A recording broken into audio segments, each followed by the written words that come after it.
Film की शुरुआत एक रहस्यमयी आवाज से होती है जो हमें सदियों पुरानी एक कहानी सुनाती है। यह कहानी है ट्रांसिल्वेनिया के राजकुमार व्लाद की, उस वक्त की जब वो सिर्फ एक मासूम बच्चा था। उस समय दुनिया पर तुर्क साम्राज्य का राज चलता था, एक ऐसी ताकत जिसके आगे हर छोटी रियासत को झुकना पड़ता था। ट्रांसिल्वेनिया भी उन्हीं रियासतों में से एक थी। एक दिन तुर्क सुल्तान ने व्लाद के पिता यानी ट्रांसिल्वेनिया के राजा से एक भयानक मांग की कि वह अपने देश के तुर्की के 15 साल से सुल्तान ने बड़े 1,000 लड़के 1000 ट्रांसलेट तुर्क साम्राज्य को दे दे ताकि उन्हें उनकी फौज में भर्ती किया जा सके। उन्हीं 1,000 लड़कों में राजकुमार व्लाद भी था।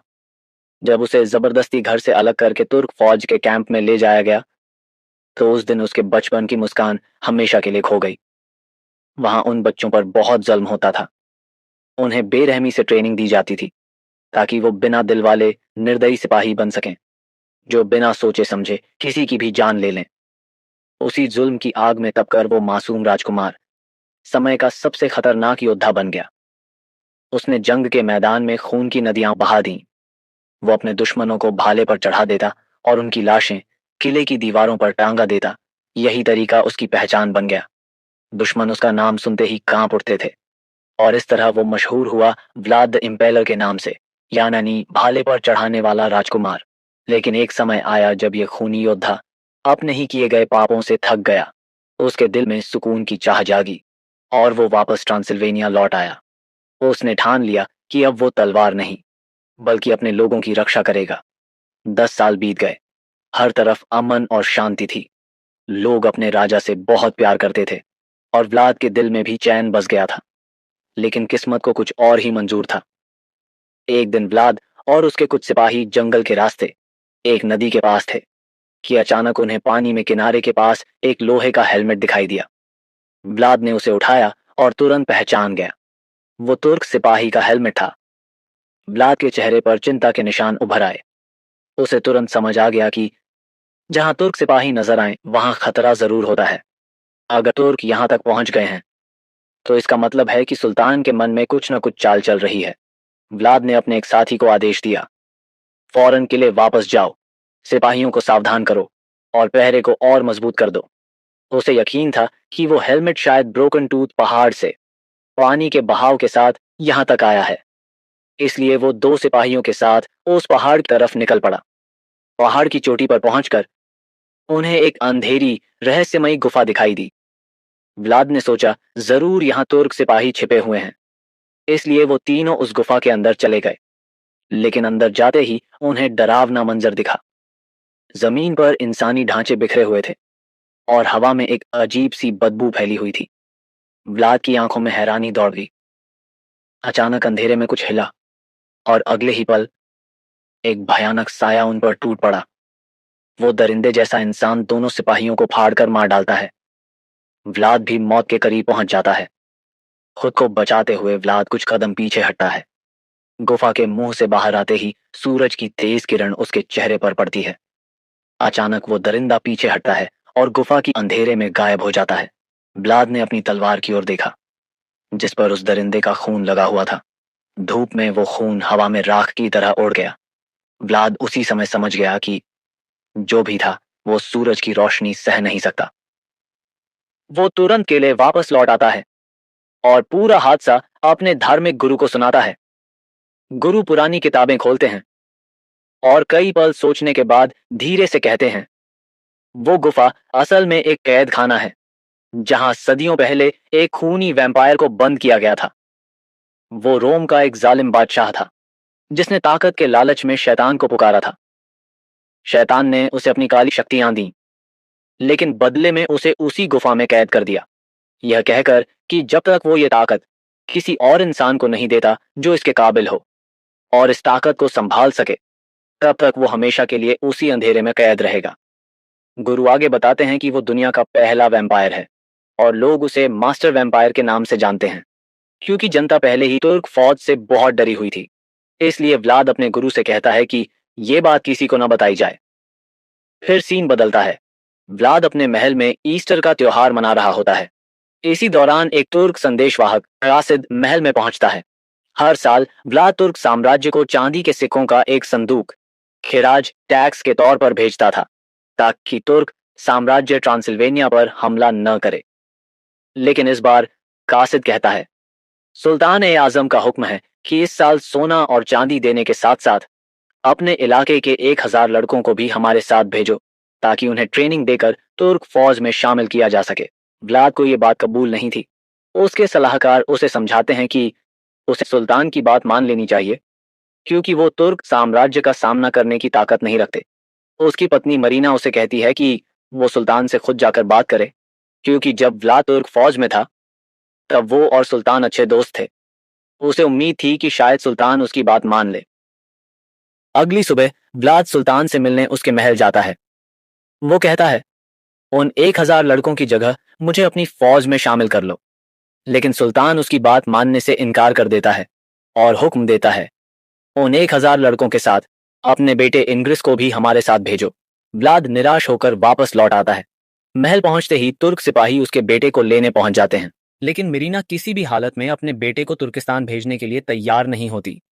लेकिन उनके पास कोई और रास्ता भी नहीं होता। वो रोने लगती है और व्लाद उसे दिलासा देते हुए कहता है, मुझ पर भरोसा रखो। फिर वो अपने बेटे को लेकर सिपह सलार कमांडर के पास जाता है, मगर बेटे को उसके हवाले करने के बजाय वो उसे मां की तरफ भागने का इशारा करता है। और इससे पहले कि सिपह सलार कुछ समझ पाए, व्लाद उसकी तलवार खींचकर उसे और सारे तुर्क सिपाहियों को मार डालता है। उसका सलाहकार उसे चेतावनी देता है कि अब अपने अंजाम के लिए तैयार हो जाओ, क्योंकि जल्द ही तुर्क साम्राज्य और ट्रांसिल्वेनिया के बीच एक बड़ी जंग छिड़ने वाली है और तुर्कों के सामने ट्रांसिल्वेनिया का टेक पाना लगभग नामुमकिन है। तभी व्लाद को याद आता है वो मास्टर वैम्पायर। वो सोचता है कि अगर वो उसकी मदद कर दे तो शायद वो ये जंग जीत सकता है। वो बिना देर किए ब्रोकन टूथ पहाड़ की तरफ निकल पड़ता है और जब वो फिर से गुफा में दाखिल होता है, अंदर घना अंधेरा, ठंडी हवा और हड्डियों की बदबू फैली हुई थी। अचानक वही गहरी डरावनी आवाज फिर गूंजती है, जैसे जमीन के नीचे से आ रही हो। तू वापस आ गया इंसान? क्या चाहता है तू मुझसे? व्लाद ने ऊंची आवाज में कहा। शक्ति, ऐसी शक्ति कि मैं अपने लोगों की रक्षा कर सकूं। सुल्तान की फौज मेरे दरवाजे तक आ पहुंची है। मैं उन्हें रोकना चाहता हूं, चाहे मुझे शैतान से सौदा ही क्यों न करना पड़े। आवाज बोली, शक्ति की कीमत खून है। राजकुमार, अगर तू ये ताकत चाहता है तो जान ले, तू फिर कभी दिन की रोशनी नहीं देख सकेगा। तू इंसान नहीं रहेगा। तू मेरी तरह बन जाएगा, अंधेरे का गुलाम। व्लाद कुछ पल चुप रहा था, फिर बोला, मैं अंधेरे से नहीं डरता। मुझे बस अपने लोगों के मरने का डर है। अगर ये कुर्बानी जरूरी है तो मैं तैयार हूं। वो दरिंदा धीरे धीरे व्लाद के पास आया। उसने अपना बांह काटा और खून व्लाद के सामने बहाया। ये मेरा खून पी ले और अंधेरे का वारिस बन जा। लेकिन याद रख, अगर तू 3 दिन तक इंसानी खून नहीं पिएगा तो ये ताकत खत्म हो जाएगी और तू हमेशा के लिए आजाद हो जाएगा। लेकिन अगर तूने एक बार भी इंसानी खून चख लिया तो तू हमेशा के लिए मेरी तरह बन जाएगा और मैं इस कैद से आजाद हो जाऊंगा। व्लाद ने एक पल सोचा, फिर अपना हाथ आगे बढ़ाया। उसने खून को होठों से लगाया और जैसे ही उसने वो खून पिया, वो बेहोश होकर गिर पड़ा। अगला सीन, वो नदी किनारे पड़ा हुआ है। जब उसकी आंखें खुलती हैं तो अब उसके अंदर 100 इंसानों जितनी ताकत आ चुकी होती है। उसकी नजर बेहद तेज। वो बहुत दूर की चीजें साफ देख सकता था। वो बिजली की रफ्तार से दौड़ सकता था और खुद को चमगादड़ों के झुंड में बदल सकता था। वो तुरंत किले की ओर दौड़ पड़ता है। उधर तुर्क फौज ने उसके किले पर हमला कर दिया था। व्लाद के पहुंचते ही उसकी फौज और परिवार का हौसला बढ़ जाता है और फिर व्लाद अकेला ही तुर्कों के 1,000 सिपाहियों का सामना करता है। अपनी जंग की कला और वैम्पायर की ताकत से वो मैदान को खून की नदी में बदल देता है। आखिर में मैदान ए जंग में 1,000 लाशें बिछी होती हैं और उनके बीच खड़ा था द इम्पेलर व्लाद। व्लाद के सिपाही हैरान रह जाते हैं कि अकेले व्लाद ने हजारों सैनिकों को कैसे मार डाला।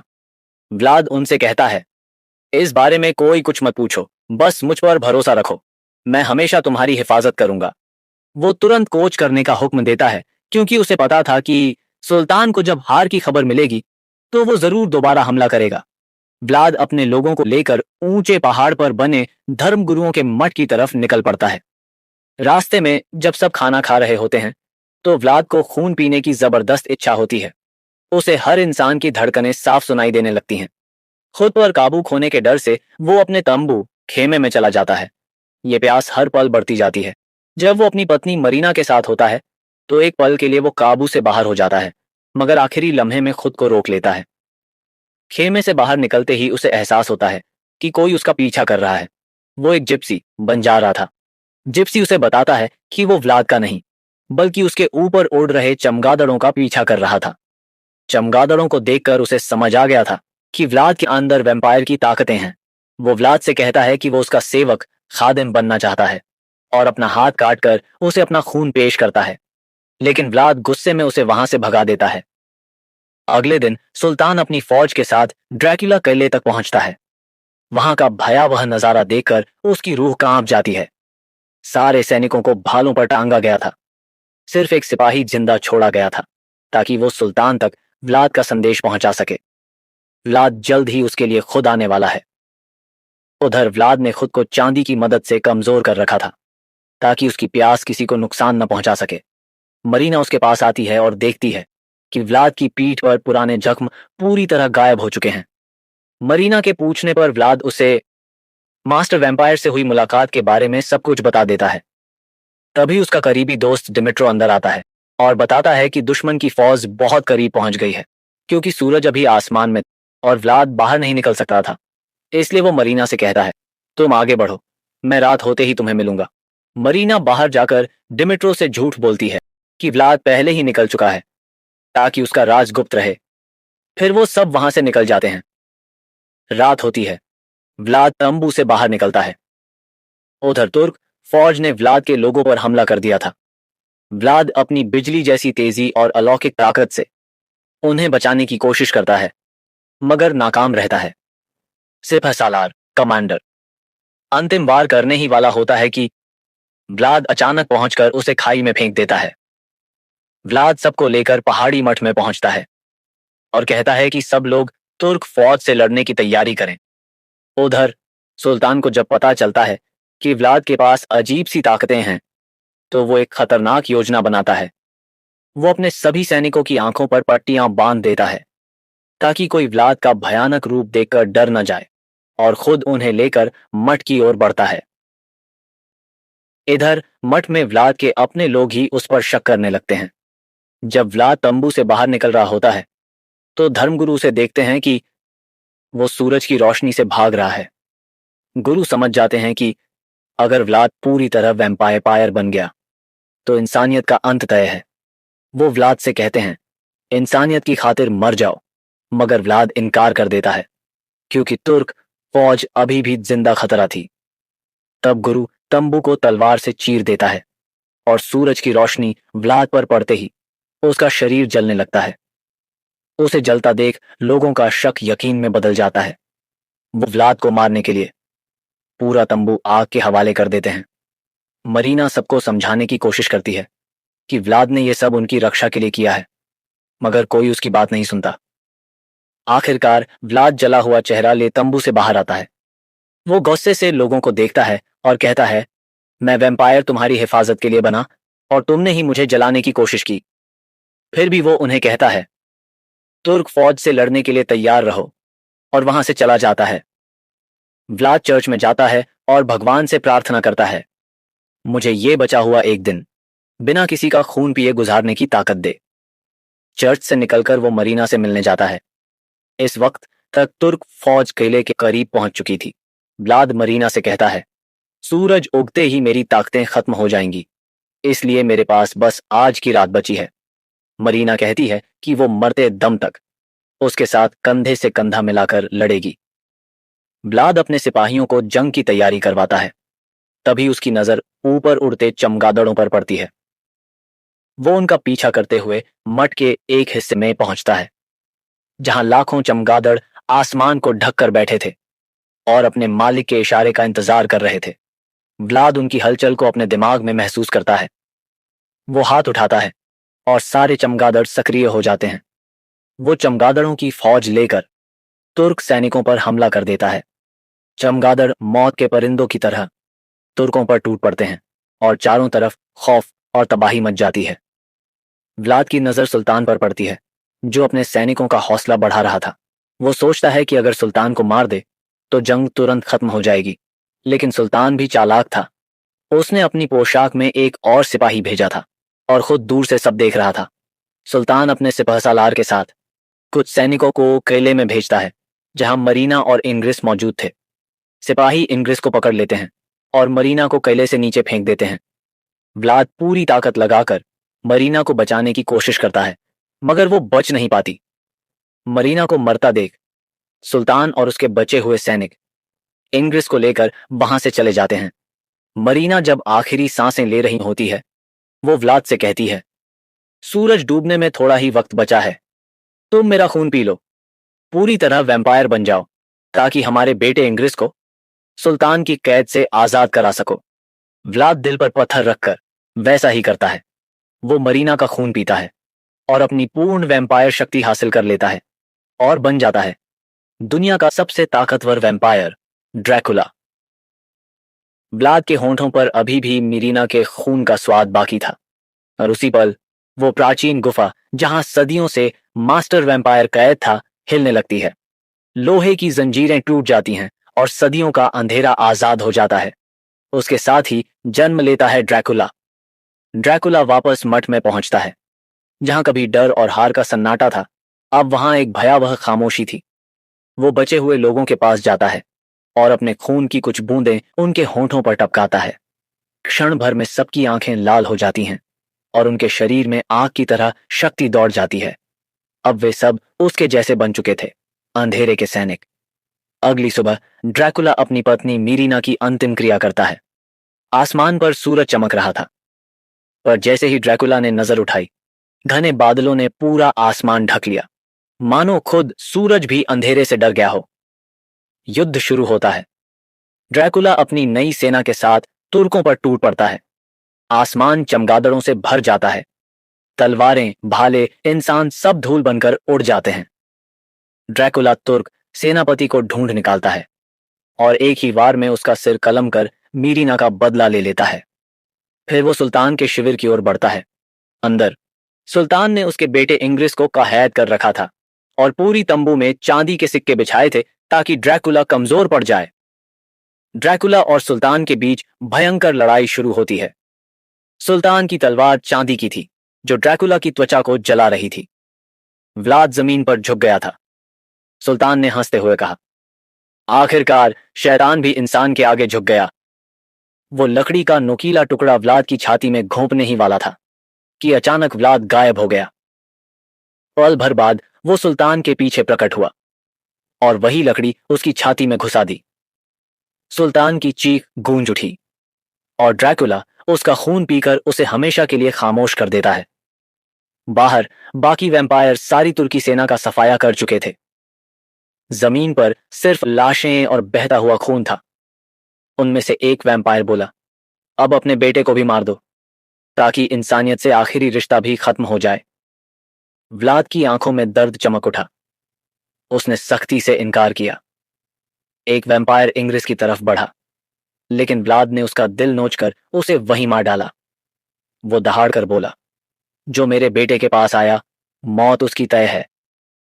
तभी मठ के दरवाजे पर धर्मगुरु आता है, हाथ में पवित्र क्रॉस लिए। उसके आते ही वैम्पायर पीछे हटने लगते हैं। क्रॉस की रोशनी उनकी त्वचा को जला रही थी। धर्मगुरु इंग्रिस से कहता है, बेटा चलो मेरे साथ, तुम्हारे पिता तुम्हें बचाना चाहते हैं। इंग्रिस रोते हुए बोला, मैं उन्हें अकेला नहीं छोड़ सकता। व्लाद उसके पास आया, उसे गले लगाते हुए बोला, मेरे बेटे, तुम्हारा भविष्य रोशनी में है और मेरी जगह अंधेरे में। फिर वो उसे धर्मगुरु के साथ भेज देता है। जैसे ही वो दोनों दूर जाते हैं, व्लाद आसमान की ओर देखता है और बादलों को हटा देता है। सूरज की किरणें जमीन पर पड़ते ही सारे वैम्पायर व्लाद समेत आग की तरह जलने लगते हैं। क्षण भर में सब राख बनकर मिट्टी में मिल जाते हैं। इंग्रिस देखता है कि उसके पिता की देह राख में बदल गई और उसकी कुर्बानी अमर हो गई। वो नया राजा बनता है, मगर दुनिया ड्रैकुला का नाम मिटा देती है, क्योंकि लोग हीरो को नहीं, राक्षस को याद रखते हैं। लेकिन कहानी यहाँ खत्म नहीं होती। जहां व्लाद की राख पड़ी थी, वहीं वो जिप्सी आता है, जिसने कभी ड्रैकुला को अपना खून मुफ्त किया था। वो अपना खून व्लाद के होंठों पर टपकाता है, जमीन कांप उठती है और व्लाद की आंखें खुल जाती हैं। वो फिर से जीवित हो चुका था। आधुनिक समय, भीड़ भाड़ वाली सड़क, कारों का शोर। व्लाद एक खूबसूरत लड़की से बात कर रहा होता है। लड़की मुस्कुराती है और कहती है, मेरा नाम मीना है। व्लाद के चेहरे पर एक हल्की मुस्कान उभरती है, क्योंकि मीना हूबहू मीरीना जैसी दिखती थी। दूर एक आदमी उन्हें देख रहा था, चेहरे पर रहस्यमयी मुस्कान, आंखों में वही पुराना अंधेरा। वो और कोई नहीं, मास्टर वैम्पायर था। और इसी के साथ ये दास्तान एक नए सिरे से शुरू होने के वादे के साथ यहीं खत्म हो जाती है, लेकिन इसके साथ एक गहरा सबक भी छोड़ जाती है। ये फिल्म सिखाती है कि कभी कभी दुनिया तुम्हारे कर्मों को नहीं, उनके नतीजों को याद रखती है। व्लाद ने अपनी कौम, अपनी पत्नी और अपने बेटे के लिए सब कुछ कुर्बान कर दिया, यहां तक कि अपनी इंसानियत भी। लेकिन इतिहास ने उसे हीरो नहीं, एक राक्षस के रूप में याद रखा। यही फिल्म का सबसे बड़ा संदेश है। दुनिया तुम्हारी नीयत नहीं देखती, वो सिर्फ तुम्हारे अंजाम को देखती है। और कभी कभी सच्चे इंसान वही होते हैं जिन्हें दुनिया ड्रैकुला कहकर पुकारती है।